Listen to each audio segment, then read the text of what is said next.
INI CET को आज 10 weeks रह गए हैं, 72 days to be more precise. Hi, my name is Dr. Daksh Bhudani. I'm going to discuss the pediatric questions asked in INI CET since May 2022. इस video series से questions भी आएंगे और आपका रैंक भी इम्प्रूव होगा. अगर आप मेरी बात नहीं मानते हैं तो लिख के दे देता हूँ. I am going to be short and concise, so let us begin with DK management.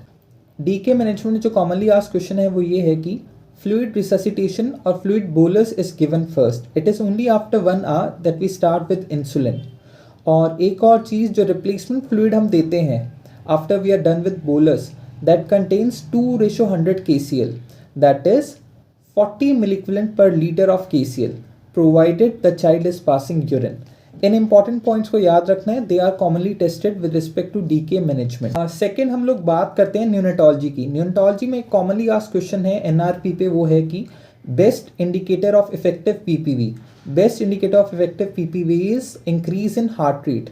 मेरा तो ये मानना है कि अगर एनआरपी पे क्वेश्चन और increase in heart rate option में हो तो मोस्ट ऑफ द टाइम्स वही आंसर होगा.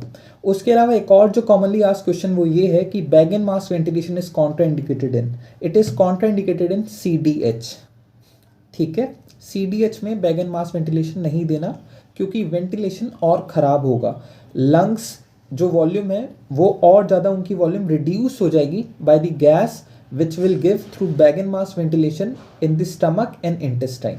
उसके अलावा एक और कॉमनली आस्क्ड जो क्वेश्चन है वो है ह्यूमन मिल्क बैंक पे. Human milk bank contains donor human milk और that will be better than formula milk specially in preterms. और क्यों? क्योंकि it decreases the incidence of feed intolerance and NEC.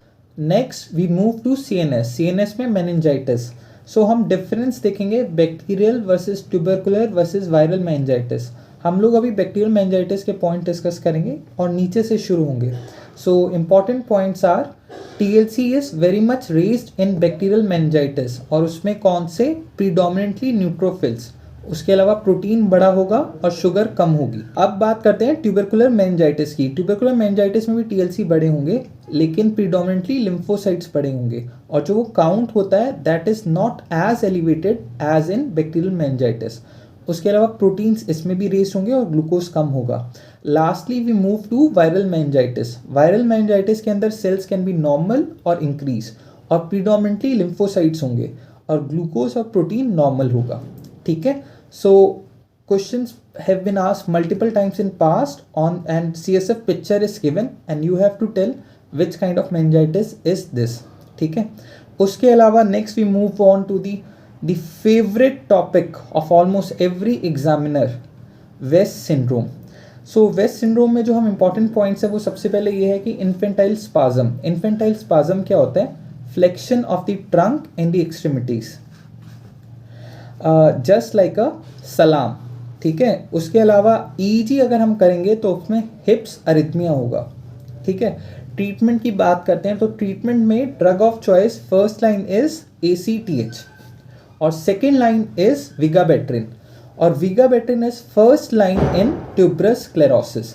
इन्हीं important points पे multiple times it has been asked in exam, so you need to be thorough with these points. Next we come to nephrology और nephrology में जो important point है that is calculation of EGFR और EGFR होता है K into height upon serum creatinine और height होगी centimetre में और सीरम क्रिएटिनिन होगा मिलीग्राम पर डेसीलीटर में.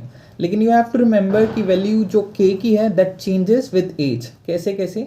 प्री टर्म के अंदर होता है 0.35, टर्म इन्फेंट्स के अंदर होता है 0.45, उसके बाद 1 to 12 ईयर्स तक होता है 0.55, एडोलेसेंट गर्ल्स में भी होता है 0.55 और एडोलेसेंट मेल्स के अंदर होता है 0.7. तो बहुत बार ये क्वेश्चन आया है कि हाइट दी हुई है, सीरम क्रिएटिनिन दिया हुआ है, K वैल्यू आपको याद रखनी है और अलग से एक एज ग्रुप दी होगी. The child might be 5 year old और 6 year old. So you have to answer that question keeping in mind the K value. Please do share this video with your friends who are preparing for INI CET. Thanks.